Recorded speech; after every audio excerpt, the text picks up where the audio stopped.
Hey guys, it's Justin. When you get done with this podcast, do us a favor, give us a 5-star rating and a positive review, and then head over to our YouTube channel and subscribe. As always, for all of our content, go over to garageathletes.com, sign up for our newsletter. Today on Garage Athletes, we talk about why specialized programs are the quickest way to get to your goal, how to assess what type of program you need, and what goes into making it. If you're a real badass on a budget, this is a podcast you've been waiting for.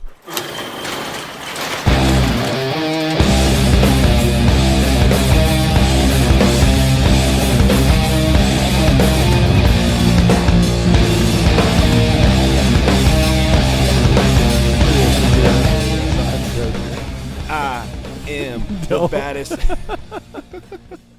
All right, yeah, welcome to a very special, and now for a special edition of Garage Athletes Podcast.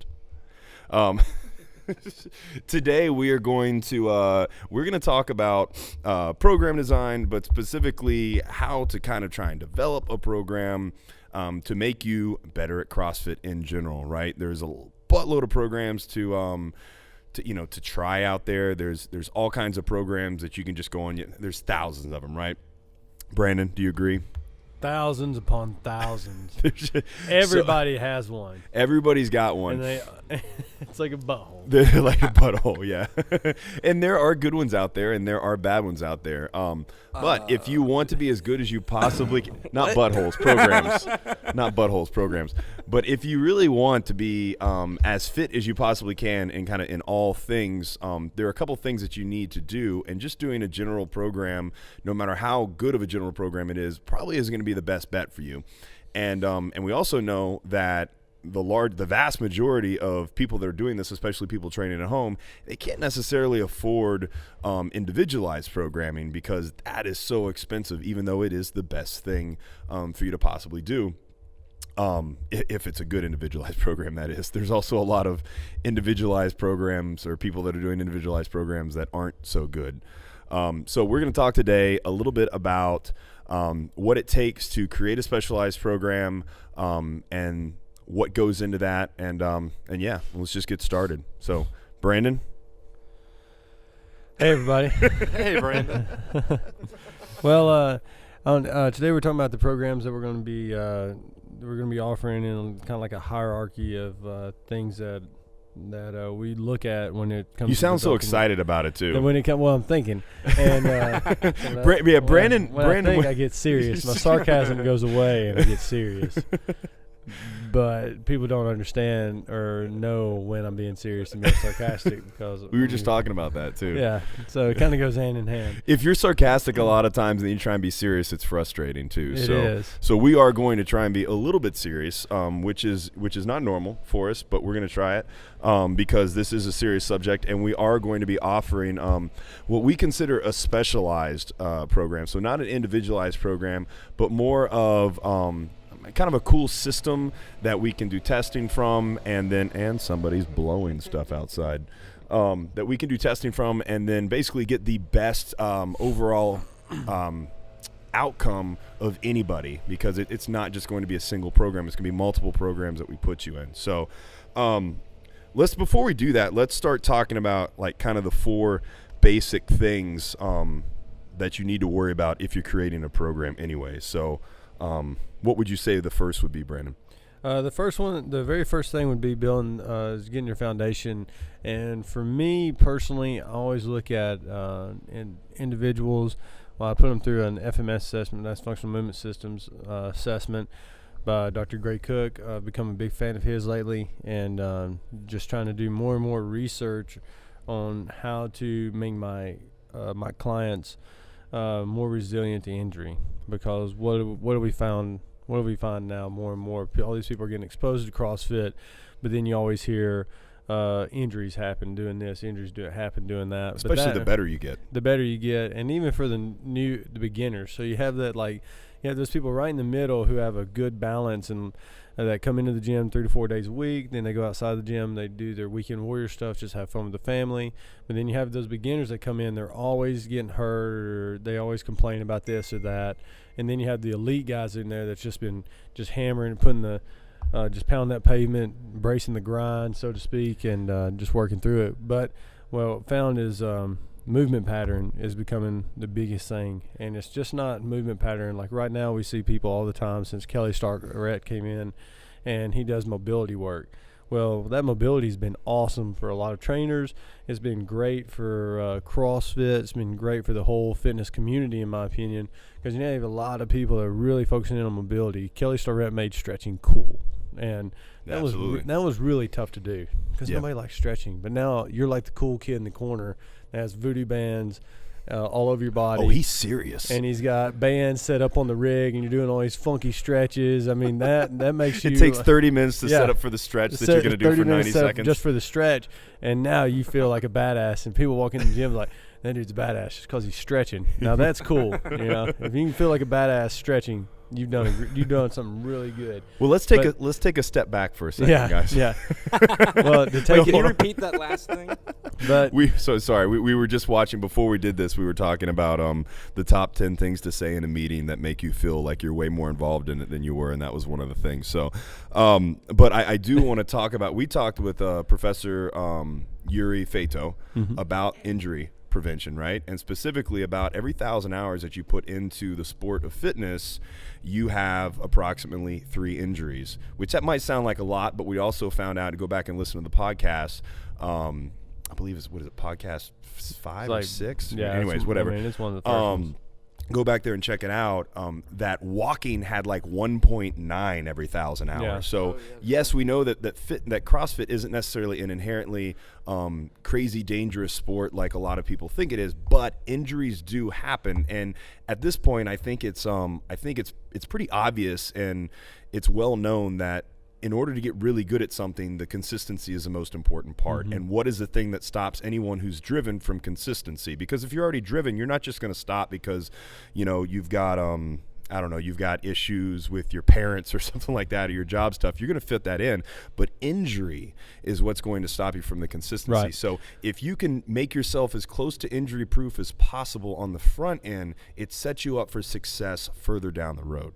Right. And to go along with that, I mean, like we said, we talked about mobility, and to go back on that, I mean, that's 1,000 hours of CrossFit. You know how many classes that is? That's 1,000 classes. 1,000 classes. You know how long that would take to get 1,000? If you went every day, that would be 3 years. So check that math he just did. 7 days a week or 5 days? 5 days a week. 5 days. Yeah. That'd be 3 years of you actually doing. That's pretty close. Yeah. That's pretty close. Yeah, 4 years. Yeah. That's 4 years. I mean, you're 3 or 4 years. Anyways. Just So go, we're not that- so go good to at a math. gym and work out. Yeah. All right. And go to one that they know what they're doing. But to go along with mobility, all these people, like we have some clients now that are always in here stretching. They got hypermobile shoulders. They can go they can touch their back. They can touch their middle of the back just by reaching over their head. Yeah, people don't think about that. But People think about people getting hurt because they're tight, bad internal rotation in the shoulders or whatever. But the opposite, the other end of the spectrum is just as true. If you're hypermobile, you don't have the stability. You don't have stability, and that's what I was going at. Was now that we have people that are getting mobility and they have really good mobility, but they're still having some kind of pain or some kind of discomfort in their movement. Most of the time, that's going to be a stability issue. And whether that comes from old injuries that they had whenever they were kids, bad knees, bad ankles, shoulder injury, wrist injury, you're going to have some kind of compensation in the body. So that's where the stability comes in. So that's why we use the FMS assessment and certain other certain other tests to see where those instabilities are in the body and see where we can have compensations at. And then if we can eliminate those in the beginning and set that good foundation for the body and movement, and keep them balanced in the body, that's going to set them up for a longer, healthier, more enjoyable experience in their program. But you have to do that on the front end. That's what you have to do on the front call end. number one. And how would you do that? Obviously, the best thing to do would be to go see an ART specialist or physical therapist or a really good coach where you're at and have them actually look at you and assess you one-on-one in person. Again, money being an issue, and that's kind of our whole thing, right? People badass on a budget. So what is the next best thing to do that? Well, a simple video that you send in and have someone watch if you can't do that can take care of most of those issues right off the bat. And just a simple assessment tests that can be done. So that's what we would say to address first, like before you start working on your aerobic capacity, before you start working on your strength. I mean, rather if you're a new CrossFitter that had just started and you literally have no background, or you're a college athlete, or you've been doing this for 5 years, if you want to start down that path today, start with that, the mobility and stability. You need both. And they are two different things of the same kind. Anything else on that one?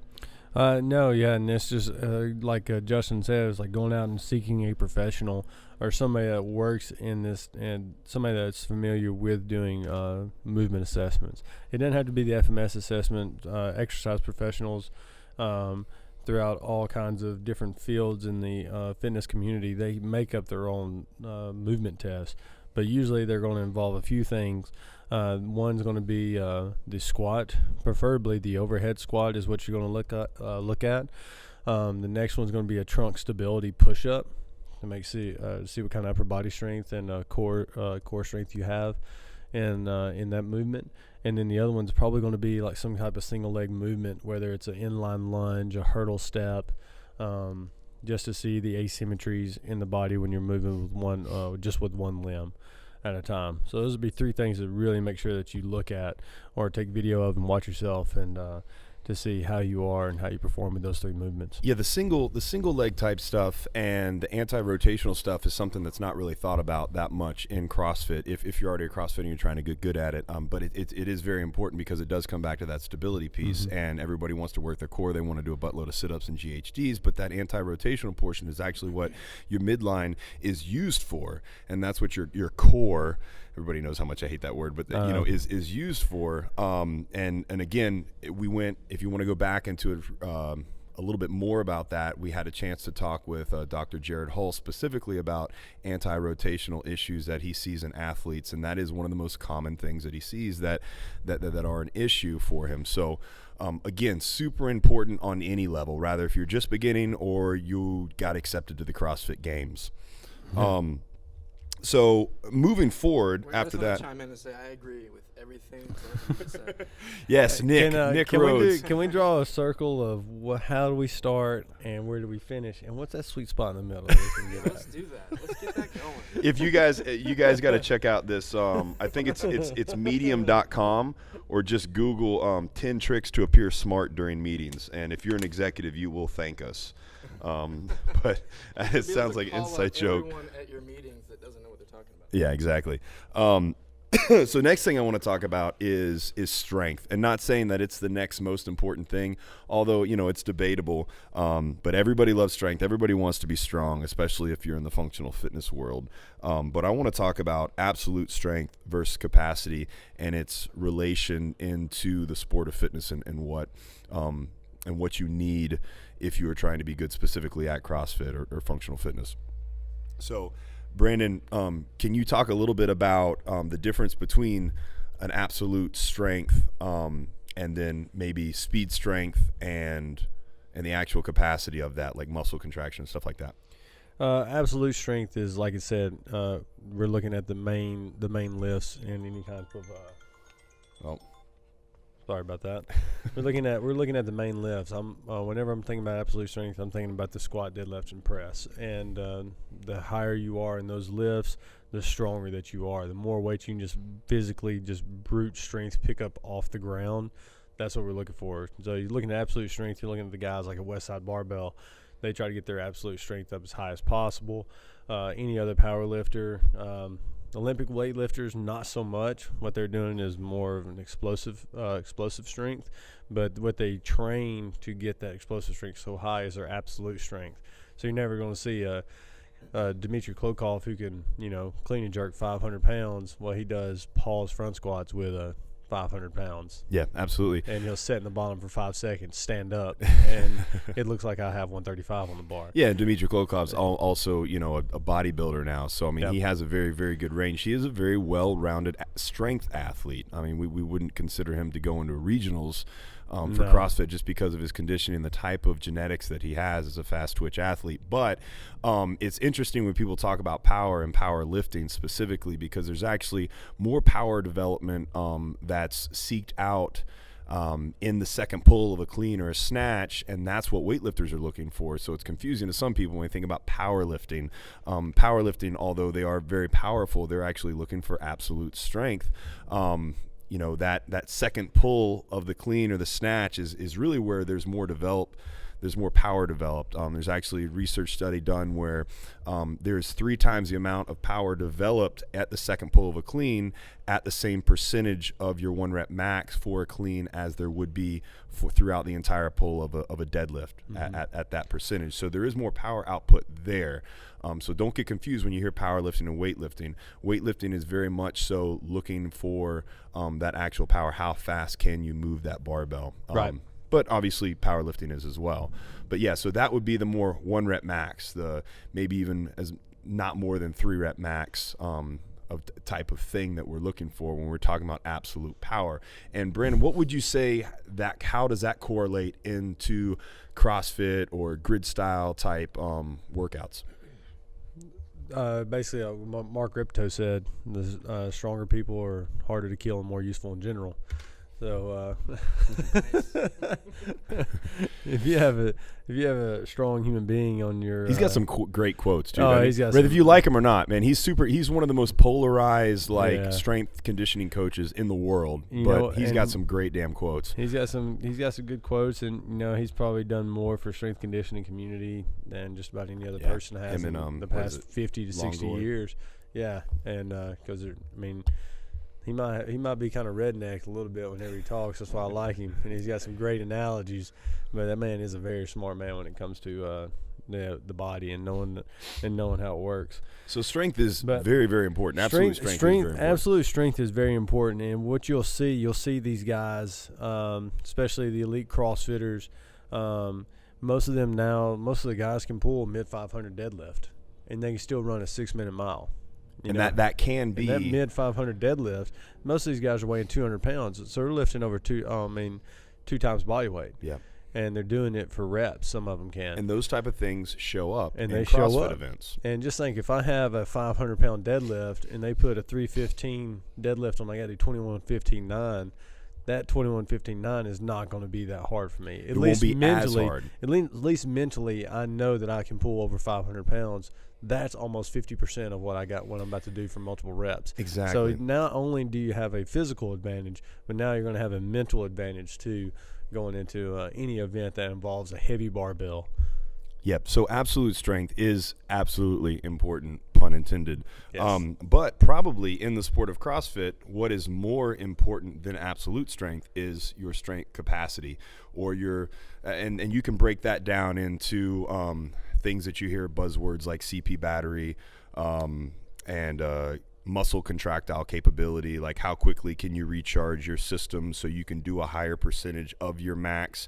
And that's probably used more in CrossFit, but you need to understand that it's pretty simple numbers, that if your max deadlift is 315 and your max deadlift or your max deadlift is 550, that 550 is going to be a lower, or the 315 is going to be a lower percentage for someone who's 550 than it is for 315. So if that 315 comes up in a 21.15.9 and your max is 315, you are going to have a very difficult time for it, no matter how efficient your CP battery or your your capacity is. Right. So getting that absolute strength is very important. But let's talk about strength capacity a little bit and how that plays into the sport. A great person to probably use for this analogy is the man, Chris Spieler. Chris Spieler, he's 160 pounds. I think that was the heaviest he got up to, 160, 165 pounds. Bloated. Yeah, and he's probably got a mid 400 deadlift, I think. That probably sounds right. I think he got up to mid 400s, maybe like 425, 450, right in there, which, for him, that's a huge number. Mm-hmm. That's getting close to 3 times body weight. Yep. And what's so impressive about him is that his absolute strength, looking at it on paper, like if you just saw, hey, Chris Spieler, you saw a 385 squat and then like a 405 deadlift.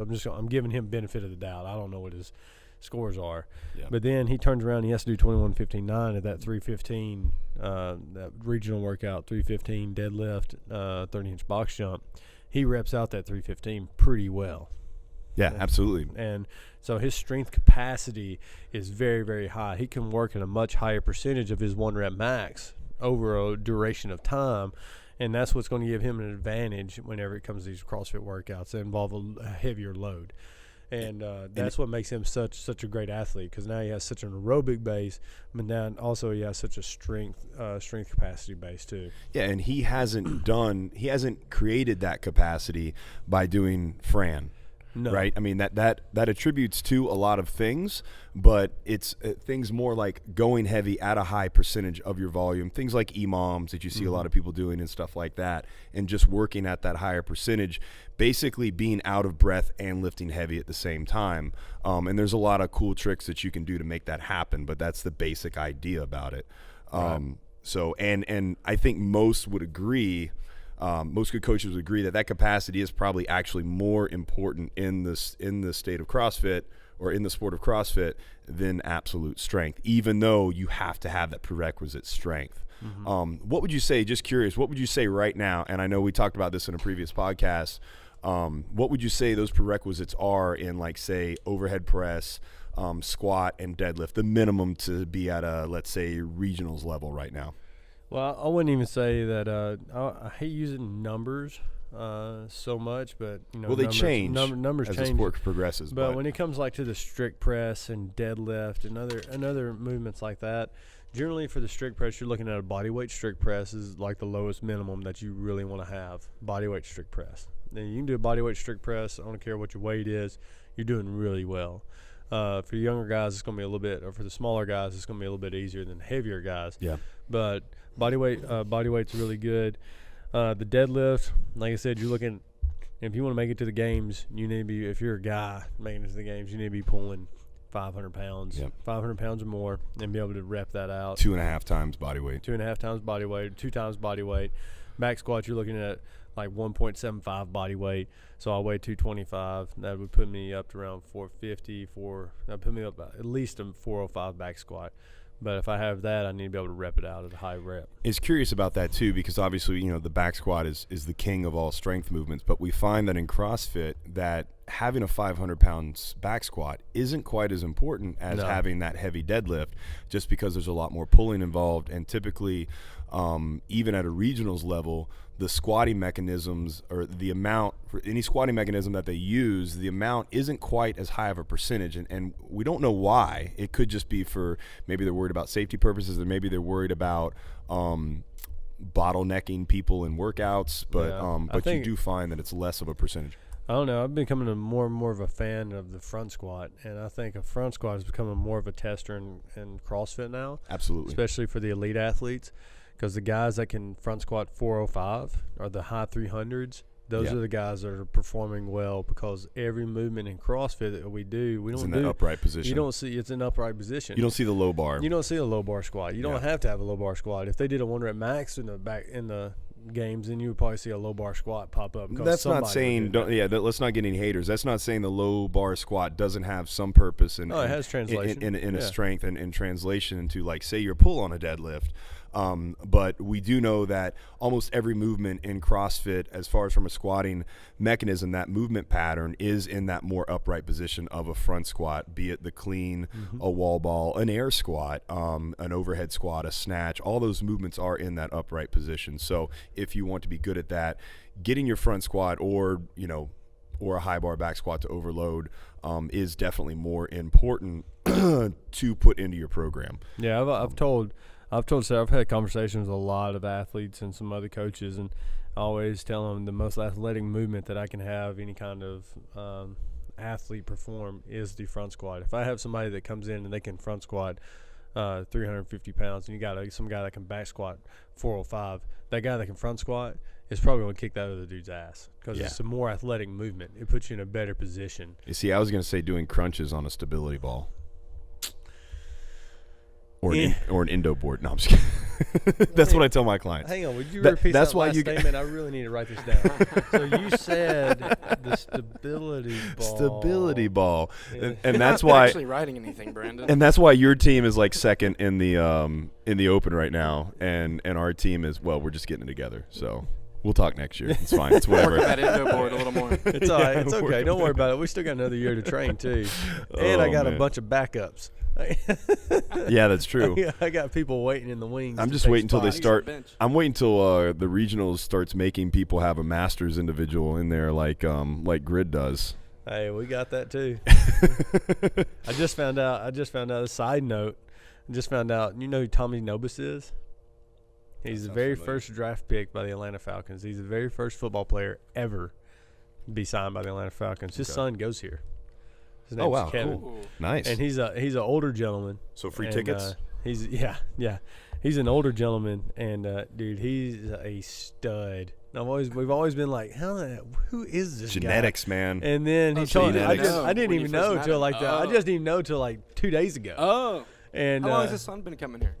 well, his son is like 50 years old almost. Oh, man. And That could be a good segue into talking about genetics too, because that's something we need to talk about. So we can take Yeah. a break from the actual program and we can talk about exactly how important it is to be, genetically gifted now as the sport goes on. So you can create a good program, you can stick to that program, you can do everything right. And if someone who is gifted is also doing that, they're going to beat you every single time. So it's so much more important if you don't have that genetic blessing of just having a dad that's a football player and a mom that was a level 10 gymnast. You're probably you might have to work a little bit harder than somebody does. And what we're seeing in the sport is we're seeing more and more people with that really high level genetic background or gift or whatever you want to call it come into the sport. This is all very encouraging. Yeah, right. So You're making basically, it, Nick. yeah, exactly. So basically, what we're trying to say is that Give me you 8 need to weeks, work bro. harder. You need to be consistent, and it is very important if you want to be good at the sport to do everything right now. 5-6 years ago, you didn't quite have to do everything right, and you could still be at a high level. But at the point where we're at now, it's kind of a must. Right. So anyways, we'll kick back into that. I want to talk about, because we talked about strength, how important that is. Everybody likes to be strong. Something that a lot of people don't like to do, or a lot of people don't like to talk about, especially the guys that are really big and strong, is that aerobic output. So Brandon, can you explain that one to us a little bit? Well, we had our last podcast with Matt Baird that we had on here. We talked about the aerobic power. We mentioned that and what it is now to be the elite level CrossFitter and being able to sustain a workout over time. I mean, look at these regional workouts that are coming up now. I mean, these are going to be much longer than what they used to be. What about Randy, though? Randy's That's crazy. Are you excited about that one? I'm not really excited to watch any of those workworkouts, honestly. They're going to be kind of boring to look at, but that's good when test. I'm gonna go get me a beer and I'm gonna come back and just watch the last 3 minutes of each workout. I don't know. I think for Randy, Yeah. there might be people that are just about done in 3 minutes. I think Randy will see somebody probably in the 2.5 minute range. You're gonna say, what is it? 25 reps a minute. So No, you'll see somebody out there ripping and gripping, and somebody what I'm saying. somebody will be able to sustain the output to put 2.5 minutes up. And You really think so? I think somebody. 75 reps. Wow. I think somebody will get 75 reps in 2.5 minutes. Wow. I just somebody's gonna grip and rip but anyways, that's see how that's they do for another the rest of the conversation. weekend. Yeah, we'll Yeah, see how they do for the rest of the weekend. And they got Tommy V right after that, so both of those are pretty tough on your low back. And So Randy is not an aerobic workout. Randy to me is that 2 to 3 minute range. most people. Now, for the aerobic, the higher somebody's aerobic capacity is, the longer they can sustain a high level of effort, the better they're going to be at that workout. The more it's going to become localized muscle fatigue. But if you have somebody that doesn't have a high aerobic power, their heart rate's going to get so high at about 90 seconds in that they're going to have to stop and drop the bar. And just for all the listeners out there that don't know what Randy is. Randy is 75 power snatches at 75 pounds. If you're getting serious about regionals and trying to get to that level, and you don't know what Randy is, then there is probably a little bit of an issue. I that can is a gut honestly check. say I've never done Randy, and I will never do Randy unless I qualify for the game, qualify for regionals, and they make me do it. Yeah. Not on your list. I've done it. It's Yeah. not on my list. I've done it. It's worse than 75 kettlebell swings with a 2 Oh, that's yeah. for sure. Yeah, it's way Which worse. it's just moving so much not faster. too much further. Yeah, it's 75 pounds for 75 reps, and just ground overhead. So It's so simple. it is very simple, So but it simple. sucks Sounds like so working at a much. dock or 75 reps of anything back to back is really crappy, and that's where Well, now there's so many other facets that go into aerobic capacity. You go into Randy, so we can really break down Randy, and you can look at technical proficiency in the snatch. Then you can look at what kind of snatch they're going to do. Then you can look at what their aerobic power is, and will they be able to sustain the muscle snatch or the power snatch 475 reps without breaking it up. There's all these different little facets that you have to take into effect, and that's the thing about aerobic power. Getting back to it, it's not just getting on a rower and be like, all right, I'm going to row a 5K every day. While that is important, what that makes you better at in aerobic capacity, in the aerobic capacity world, is rowing that 5K. Yeah. When I'm looking at aerobic capacity, I'm looking at intervals. So instead of getting on a row and rowing a 5K, I'm looking at 5 1,000s. With as much variety as you can possibly have. I'm looking at 5 1,500s with 3 minutes of rest. And can you keep each one of those intervals within 3 to 5 seconds of each other?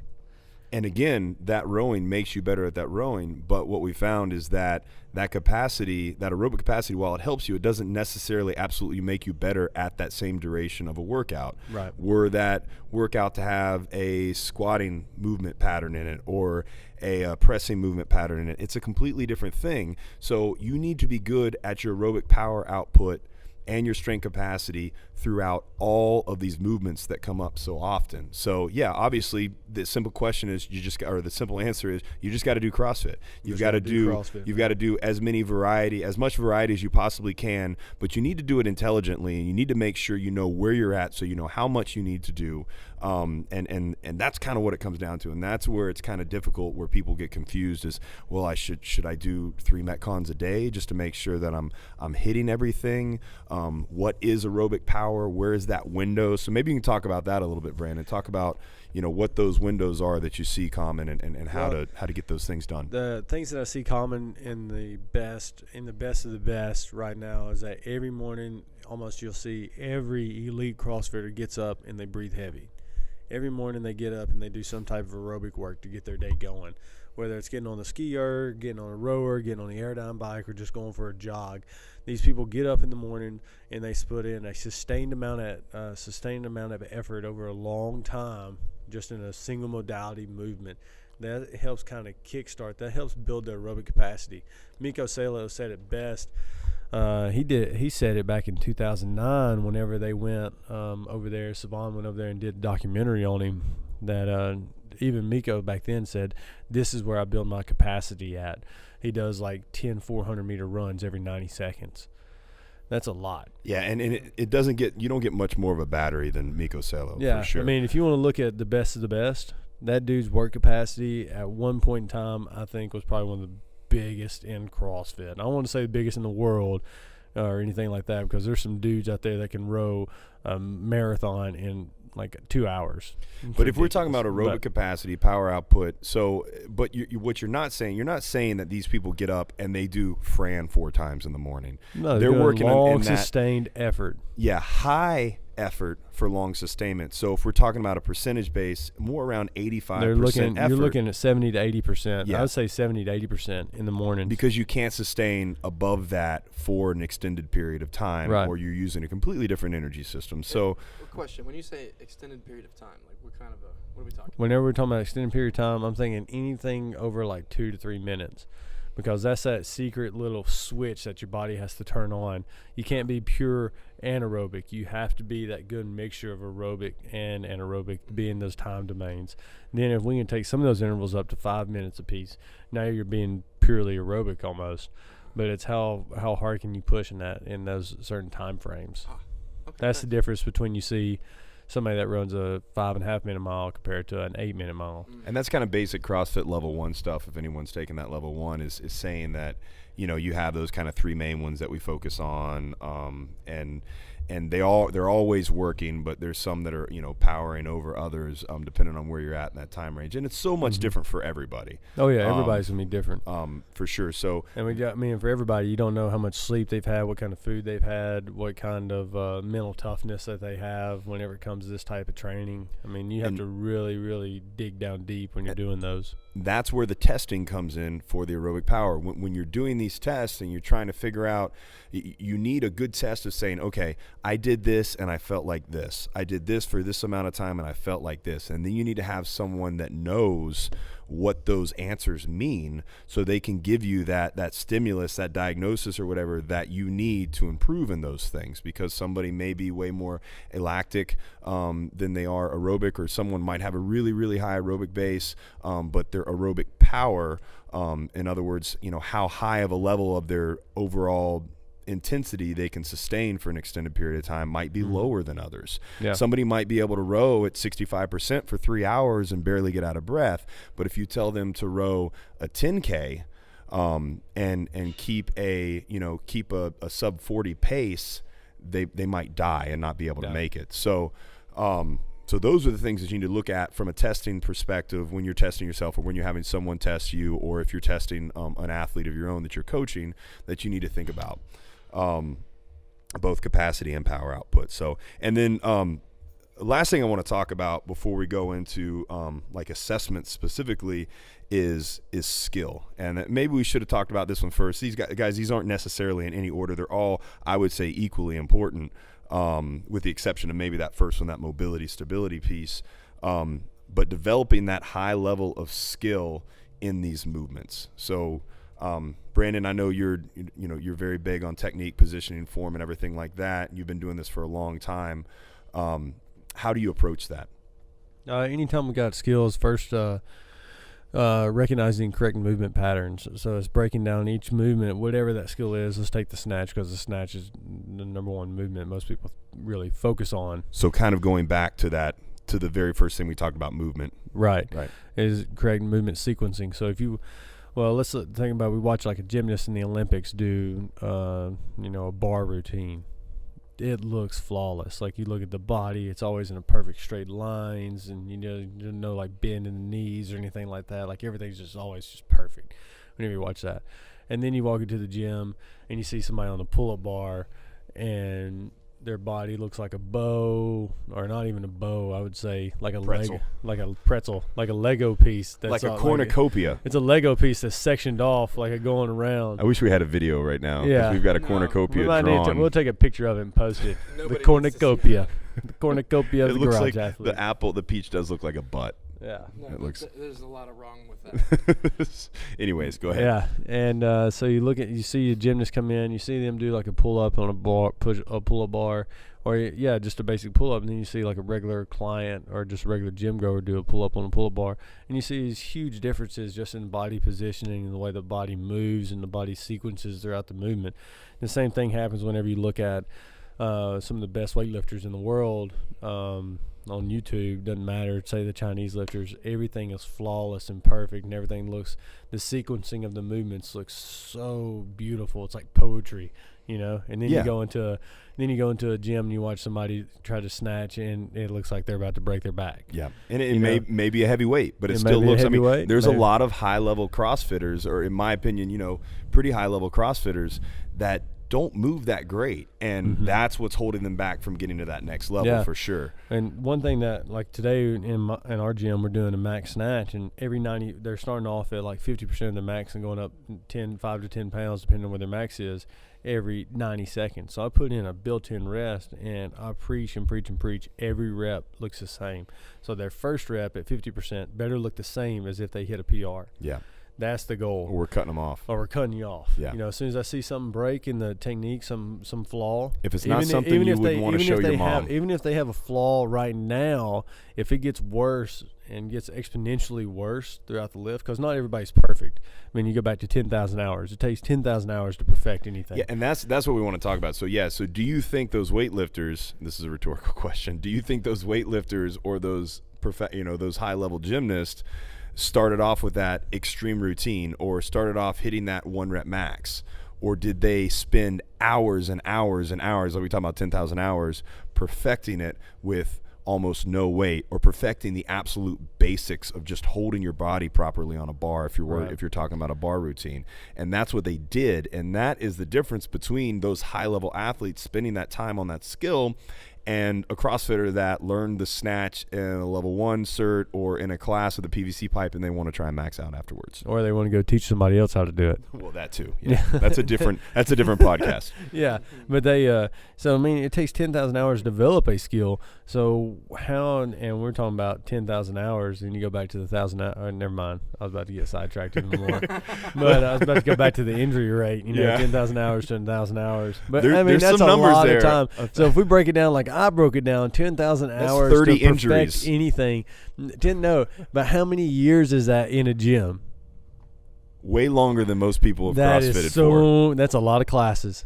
That's a lot and that's to of get, CrossFit classes. and that's to get good at one thing. Like That's the to get snatch, good clean, at and jerk. one thing. Well, what if you added the gymnasts and all the gymnastic movements and all the weightlifting movements and the powerlifting movements and all these other type of things that you need to do, your aerobic capacity, your strength, you're in for like Your a mind 40, just 50,000 odd hours. And so basically what we're saying is that there's no way you can do it and you should just stop. Is that not what we're saying? No, that's not what I'm saying. That's not what we're saying. Be patient. Yeah, absolutely. And whenever you see a program and you see like a heavy single for the day, that doesn't mean go in there and just rip the bar off the ground and try to throw the bar over your head. No, that means that for that Don't day, separate your shoulder for an extra 3 pounds. Yeah, no, don't worry about it. Move perfect. That's what the whole thing is about. Even when we started off with mobility and stability, it all comes back to movement. When you get to your absolute strength, it's still going to go back to movement. And now that we're here with the skills, what's it going back to? It's going back to movement. So everything that you do, you need to make sure that you're trying your best to do it flawlessly. And you got to seek people out that know how to do it flawlessly that can help you out. And that's what we're trying to do. Absolutely. That's what we're here for. And I can't say again, that I've spent a lot of time in the gym. I wish I had logged all my hours in on be on the whiteboard. Probably look at the and then I rower would and see how many know. rows. Yeah, but I mean we've put a lot of time in perfecting movements, and we're still trying to perfect our movements. I mean, how many times do you videotape yourself still lifting weights? And it's not to look at yourself and be like, man, dude, I got some abs. No, for me, it's mainly that. For me, it's mainly that. It's those 15-second Instagram videos that I'm trying to post. No, I think it's a very good. I think, and one of my favorite quotes of all time is Robert Anton Wilson, and he says, "There are some jokes you cannot understand until you've been a fool many years and thought yourself finally cured, only to find out you've just become a different kind of fool." And what that means to me is that at any given time, we think we know anything or everything, right? Or we think we're at that apex, and then give a year or two later and we look back at where we were and we realize, man, we didn't know anything. And so what we have to understand with that, if you want to be truly the greatest athlete you possibly can, is to be humble and to be willing to learn and to be willing to put in the hours to improve yourself, not just beating yourself up, but in all aspects. Because there may be a different training methodology that comes out, that is better than the basic idea of CrossFit, or somebody has this new program or whatever. And it might be BS, but it's also something that you need to take into account and continually grow as an athlete. So any program, probably the most important thing for a program or anyone that does programming for any clients, is to constantly get feedback and to constantly try and find out more about that person, about what they need, and then about themselves as well, and seeing what they can do better to better improve their athletes. Mm-hmm. So very, very important. That's something that's probably not talked about a lot. But so going back to the skills, super, super important if you want to be at that very, very, very high level. And it's not something that you want to do after you've been doing it for 3 years. Yeah. Obviously, any time is a good time to start. But, it's something that you need to take a lot of consideration to, instead of spending 15 minutes 3 times a week doing. Right. You really have to devote yourself to it. And, perfect example of this right now is Matt Frazier, man. He's the man. And yeah. How much time did he spend doing just pure Olympic lifting before he even got into CrossFit? The first 10 years of his life. He went out to OTC, went out there and hung out, and now you see him doing gymnastic stuff. And, man, he's doing some – I don't know if y'all saw him do is like a backflip from a hand position on jerk blocks. You're also seeing people that have spent a lot of time on one or two of those things, like high-level gymnasts. And that's why high-level gymnasts translate so well into CrossFit. That's why high-level weightlifters, it doesn't take quite so long to build that aerobic capacity if you're already strong and you have really good skill movements and body awareness or proprioception, right? It doesn't take quite as long to build that strength if you're already very explosive and you have excellent that kinesthetic awareness and knowing how to move your body in space. But it does take a long time to fix issues that you didn't fix on the front end. Right. So that's why, like, somebody shout out to my buddy Jared Enderton, who's been doing weightlifting, most of his life, high level weightlifter, and he just kind of picked up CrossFit, and now he's a grid athlete, because he was already really strong and he moves very well, and now suddenly, he's great. Or somebody like Dmitry Klokov, who was already ridiculously strong and just such a gifted individual, but he learns how to do some of these movements and he's a grid athlete. Obviously, these guys aren't going to the CrossFit Games because at that level it is a little bit higher. But any professional gymnast, somebody like Emily Bridgers, right, who has been such who's such an amazing gymnast before she ever got into this, and all of a sudden she learned the barbell movements, she put in the time to build her capacity up, and now look where she's at now. I mean, it took Emily 3 or 4 years to get where she is now, and now people just heard about her and they think about her now. But man, I've got to see Emily go through the grind of making it to regionals and just being a few spots out, having that one bad workout come up and just kick her out. Yep. And that girl, she was a bridesmaid and not a bride for many years, yeah, and she's put in the work. And now, man, she's the bride. Now she's getting. She's got a legitimate shot this year at making some noise. It's going to be great to see her and Sam Briggs throw down together. But the reason why those people have come up so well is because they put the time in on the front end. Yep. Yes, they haven't been doing CrossFit for a decade, but they have been doing the things that are important to get them at that high level skill. So when we say work on skill, again, we can't make it more, we can't really put it at a higher level than it is. Like, you need to focus on that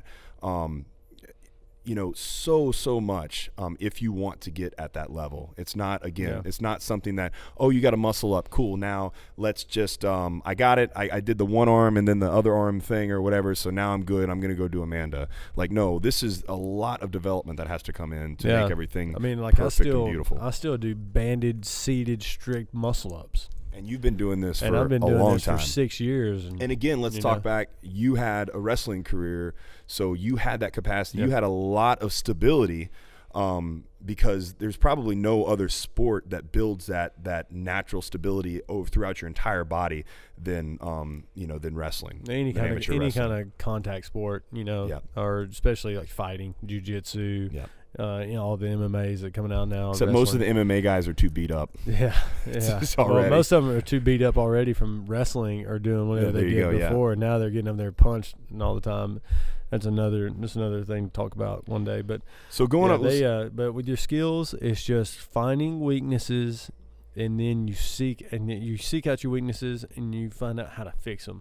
Whether it's getting on the right program or you just go find a professional coach, an expert coach. Yes, that would be the number one thing. If you can find a coach where you're at, a good weightlifting coach, a good gymnastic coach, someone who is, and I'm not talking about someone who took a seminar over the weekend or something. I'm talking about someone who has years of experience and knows exactly how you need to move, and you can be very comfortable with understanding and listening to everything they say and doing what they say because you know they're going to get you to that level that you need. And then doing that constantly, repetition to the point of it being just pounded into you and boring and everything else. And I know it's not glamorous, but that's what needs to happen if you want to get to that level. So you have to bring out the pros and cons. Are you willing to do what it takes to get to your goal? How big is your goal? What is the why behind your goal? Is that why important enough for you to sacrifice the things you need to sacrifice to get to that? And for some of you it may be, for some of you it may not be, and that's fine either way. But so what this all comes down to is we're talking about assessments and how to assess something, because in order to create a good program or an individualized program or a specialized program for someone, we need to have the answers to these questions. Where are you lacking at? Where are you already good at? What do you need to work on? What maybe you can hold off on, right? So basically a good assessment is going to come down to checking your stability and mobility, and that will probably be number one. And then checking and testing your strength, both absolute and capacity. Then checking and testing your aerobic capacity and power output. And then going through and testing your skill, the efficiency of the movements and things like that. So a lot of these things, videos work very well with. You can send in videos, and as long as you have a coach that you know that they know what they're looking for, they'll be able to look at that. Some of these things are a little bit harder. Some of the skill stuff is a little bit more difficult to go back and forth with. While you can write emails back and forth, there's nothing better than that. So we are developing some camps that we're going to be doing for that in the future, so stay tuned for that. But basically what we're trying to explain to all you guys on how to do this is that we have created a system that we believe is the best and yet probably most affordable way to get that individual feel of programming without actually having to pay the ridiculous amount of money for an individualized coach. And we do that through an assessment system and programs that we have created to, depending on where you fall in that assessment, where you need to work on. And we do that by taking all these parameters, looking at your lowest common denominator and plugging that in and putting you in a system to help that while not losing all the other things. We developed that to be able to test you out after every single cycle and continue to have you grow as an athlete well-rounded. So basically you're getting the effect of being able to have an individualized program and a one-on coach without actually having to do it, which obviously saves a lot of time for everybody and allows the program to be more affordable than say an individualized program. So Brandon, talk about the assessment and what you thought about when you went into it, just in general. I know we've already talked about the assessment, what you need to do, but talk a little bit about that. Basically, we're just going to do the three movements I mentioned earlier, just because they're quick, easy, simple, and we can get an easy video of them. You'll take a one from the front, a video from the front, and a video from the side, doing the overhead squat with just a PVC pipe, no bar, no load overhead. That's going to give us not only your hip mobility, but it's going to show us your ankle and That'll knee. tell them all the secrets. Yeah, some of them. No, yeah, and it'll tell us a little bit about your upper body mobility, your trunk mobility as well, and then the inline lunge and or hurdle step, whichever one would be easier to do for you, and then the trunk stability push-up. Just because the trunk stability push-up, I think it's just a really good way to test not only upper body strength, but the connectivity, I guess you could say, between all the way from your hands down to your feet, and you taking a static position and hold and making it a dynamic effort.